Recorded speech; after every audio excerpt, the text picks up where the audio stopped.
राधे राधे आप सभी को।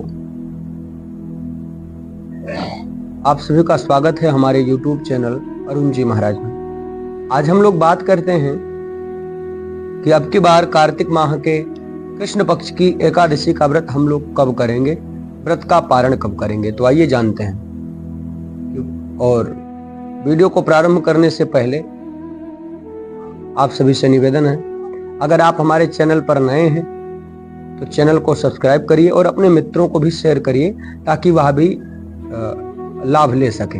जय श्री राम। आइए हम लोग वीडियो को प्रारंभ करते हैं कि एकादशी का व्रत कब करना है, व्रत का पारण कब क्या है। तो इस सारी जानकारी को हम लोग इस वीडियो में जानेंगे। उससे पहले आपको इस एकादशी के विषय में जुड़ी हुई कथा बताते हैं। कार्तिक माह के कृष्ण पक्ष की जो एकादशी है, इस एकादशी को हम लोग रमा एकादशी के नाम से जानेंगे। और इस एकादशी के व्रत को करने के लिए प्रातः काल आप उठिए, स्नान करिए, वस्त्र धारण करिए, भगवान श्री नारायण का स्मरण करते हुए संकल्प लीजिए अपने गोत्र के साथ कि हम अब एकादशी का व्रत करेंगे। फिर एकादशी का व्रत करके भगवान का पावन नाम स्मरण करिए, गुरु मंत्र जप करिए। और ये जो ऐसी एकादशी है रमा एकादशी, जिस एकादशी के व्रत को करने से व्यक्ति के सारे पाप क्षीण हो जाते हैं, हर प्रकार के पापों से मुक्ति मिल जाती है। इसके विषय में एक प्राचीन कथा है, मैं आपको बताता हूं।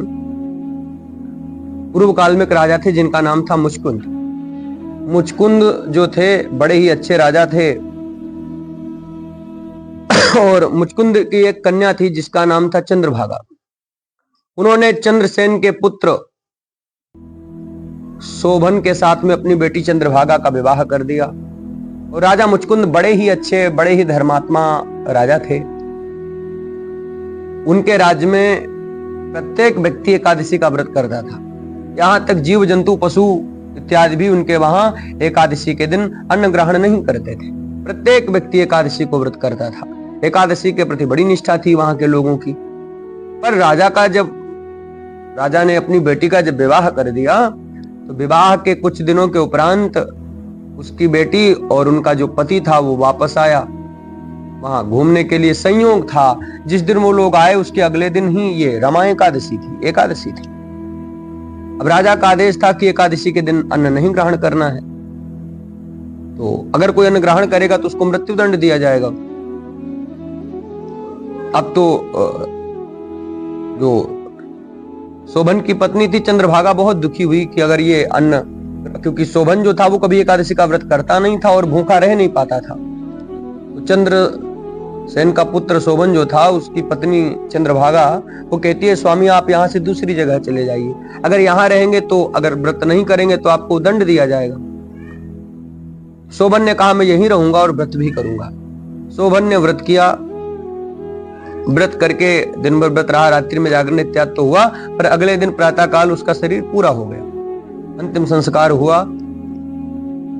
एकादशी के व्रत के प्रभाव से शोभन को बहुत सुंदर स्थान रहने को मिल गया और शोभन वहीं पर बड़े आनंद से रहता, क्योंकि व्रत किया था इसने। तो व्रत के प्रभाव से एक बढ़िया सुंदर सा देवपुर प्राप्त हो गया, इसको वहीं रहने लगा।